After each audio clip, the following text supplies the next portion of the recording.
Sai Ram students, welcome to the first session of chapter 4, that is nutrition in living organisms. So students, what is nutrition and what are living organisms? Now children, you all know what are living organisms which can move from one place to another, isn't it? So we can include plants, animals. These are all living organisms.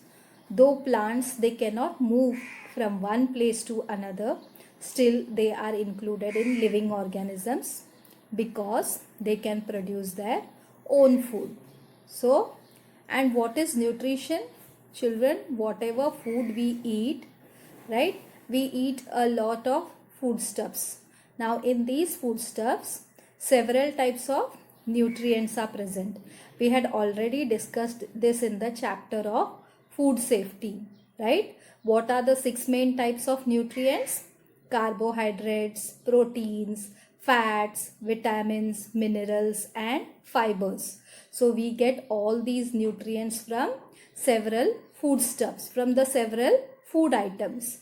And this nutrients, when we eat, we get energy, we get nutrients from these foodstuffs. So that is the meaning of nutrition and living organisms.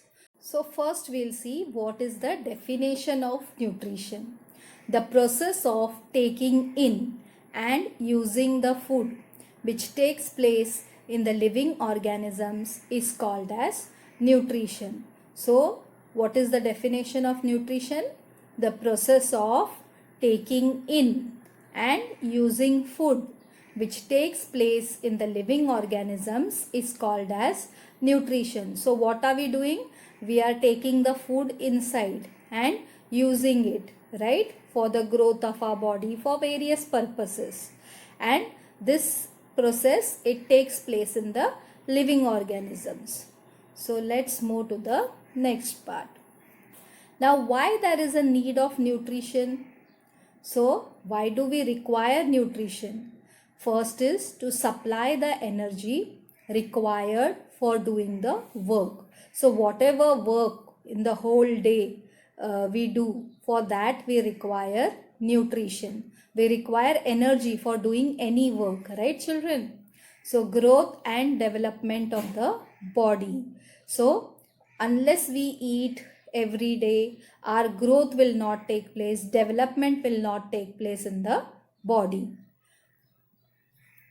To replace the damaged cells and repair tissues. So in our body, whatever cells are damaged, if we eat healthy food, if we eat properly, so for that this nutrition is required so that it can repair the tissues. Whatever damaged cells are there, that can be repaired and to fight against diseases. So if we eat healthy food, we will not fall ill, and so nutrition is required so that we can fight against many diseases. So why there is a need for nutrition, children? First is to supply the energy required for doing the work. Second is for the growth and development of the body. Third is to replace the damaged cells and repair tissues. And fourth is to fight against the diseases. So for all these purposes, we require nutrition. So the nutrition, it is divided into two parts: autotrophic nutrition and heterotrophic nutrition. So for your understanding, children, what I have done, autotrophic. So I have divided into two parts, auto and trophs. Auto means self and trophs means nourishment. Now autotrophic means self-nourishment, means it can prepare its own food, and heterotrophic means hetero means others and trophs means nourishment. That means it depends on others for the nutrition or for the others for their food. So autotrophic means it can prepare its own food, and heterotrophic means it depends upon others for food.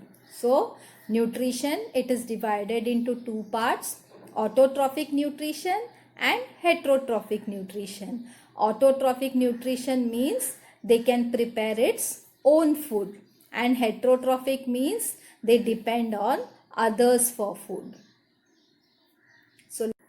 So autotrophic nutrition. Some organisms, they can produce their own food and thus nourish themselves. So that means, as I told you, there are some plants or some organisms who can produce their own food, and they can prepare their own food, and that's why they can nourish themselves. And this is mostly found in the green plants. Since the green plants, they have the process of photosynthesis, so that's the reason they can prepare their own food. So if they ask you what do you mean by autotrophic nutrition, so you will write some organisms, they can produce their own food and thus nourish themselves. So that's the reason they are called as autotrophic nutrition.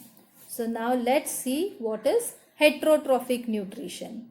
Some organisms, they depend on other organisms, plants or animals for their food. They are called as heterotrophic nutrition. So there are some organisms, as I told you, who depend upon others for food. Like they depend upon the plants or the animals for the food, like human beings. Now human beings, it depends upon plants also, it depends upon animals also for food. So also there are some animals who depend upon the plants for food. So animals, fungi, etc. These are example of heterotrophic nutrition. So what is heterotrophic nutrition? Some organisms, they depend on the other organisms, plants or animals for their food. They are called as heterotrophic nutrition. So let's move to the next part. Foodstuffs. Now what are foodstuffs? Substances which are digested and assimilated for obtaining the energy and for the growth and the health of our body are called as foodstuffs. Substances which are digested means whatever food we eat, it is digested, right? And assimilated means we are taking the food inside and absorbing it fully. For what? For obtaining energy and also for the growth and the proper health of our body. So that's the reason they are called as foodstuffs. So substances which are digested and assimilated for obtaining energy and for the growth and the health of our body are called as foodstuffs. So let's move to the next part. Now nutrients. What are nutrients? As I already told you, we had discussed in the food safety chapter what are nutrients, right? We saw the 6 main type of nutrients: proteins, carbohydrates, fats, vitamins, minerals and fibers. So these nutrients, again, they are divided into 2 types, that is macronutrients and micronutrients. Now macro means large quantities and micronutrients means small quantity. So micro, you can remember the word, means micro means small and macro means large. So the nutrients, it is divided into 2 types. One is macronutrients and the other is micronutrients. Macronutrients means they are required in large quantities and micronutrient means they are required in small quantity. So your proteins, carbohydrates and fats, these are called as macronutrients because that are required in large quantities, whereas vitamins and minerals, they are called as micronutrients because they are required in small quantity. So children, proteins, carbohydrates and fats, these are macronutrients because these are required in large quantity, whereas vitamins and minerals, these are micronutrients because they are required in small quantity. So I have already discussed about this slide. So first we are going to see about the autotrophic plants. So as we saw in the definition, these plants, they can produce their own food, and plants, they also need food for their growth. So how do they prepare their food? They prepare their food by the process of photosynthesis. So autotrophic plants, they can produce their own food, and they also require food for their growth. So they prepare their food by the process of photosynthesis. Now children, you have already learned the process of photosynthesis in your last year. So what happens in the process of photosynthesis? In the presence of sunlight and chlorophyll, with the help of the water and minerals and salts and carbon dioxide in the air, plants, they can prepare their own food. They give out oxygen and they take in carbon dioxide. So what is the process of photosynthesis? With the help of sunlight and chlorophyll, plants, they make their food in their leaves using water and nutrients from the soil and the carbon dioxide from air. So how do they prepare? In the presence of sunlight and chlorophyll. Both these things are required. So plants, they make their food in the leaves, because the leaves, they contain chlorophyll, and they absorb the water and nutrients from the soil, and they also use the carbon dioxide which is present in the air. So what is the formula?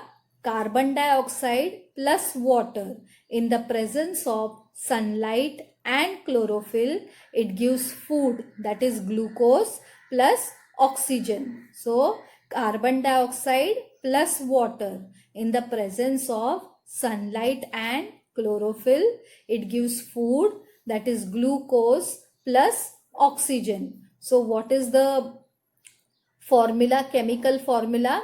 For carbon dioxide, it is 6CO2 plus 6H2O. H2O is for water, and for carbon dioxide it is CO2. So in the presence of sunlight and chlorophyll, it makes C6H12O6, that is your food, plus oxygen, that is 6O2. Oxygen means O2, that is the chemical formula. So the chemical formula for carbon dioxide is CO2, for water it is H2O, and for glucose it is C6H12O6, and oxygen it is O2. So I hope students, you have understood how to write the formula for the process of photosynthesis. So now you can see over here, there is a picture. This is actually the under the electron microscope, the leaf is being seen. So there are some microscopic openings in the leaves, which are called as stomata, and there are also chloroplasts present in the leaves. So if you can see this is the chloroplast which is present in the leaf, and these are your microscopic openings. So what happens? Now the plants, they convert the light energy into chemical energy, and they store it in the form of food. So the roots which are there, what they do, it absorbs the water, minerals and salts from the soil, and then the stem, it transports it to the leaves. So what happens? The roots, it absorbs the waters, minerals and salts from the soil, and then it passes on to the stem, and the stem, it transports it to the leaves. The leaves, now they have got some microscopic openings called as stomata. Microscopic opening means they are very small openings which we can see only under the electron microscope. So these leaves, they have got microscopic openings called as stomata. Now from stomata, they take in carbon dioxide from the air. The chloroplasts which are present in the leaves, they contain chlorophyll and they absorb sunlight and then help to convert the carbon dioxide and water into food. And in this process, then oxygen is given out. So what happens? The chloroplasts which are present in the leaves, they contain chlorophyll and they absorb sunlight and then they help in converting the carbon dioxide and water into food, and then oxygen is given out in this process. So the photosynthesis, it takes place in the green stems also, as the stems also contain chlorophyll. So the photosynthesis, it can take place in the leaves also. Also it can take place in the green stems also, because both of them contain chlorophyll. So let's move to the next part. What is the transport system in plants? Now the transport system, you can see again it is divided into two parts, xylem and phloem. So what is it? Xylem and phloem. The transport system, it is divided into two parts, xylem and phloem, right? So xylem, what does it do? It transports the minerals and the water from the roots and it passes to the other parts of the plant. So xylem, what it does? It transports minerals and water from the roots and transports it to the other parts of the plants. And phloem, what it does? It transports the food from the leaves to the other parts of the plants where it is consumed or stored. Phloem, what it does? It transports the food from the leaves to the other parts of the plants, which either consume it or they store it. So what is the transport system?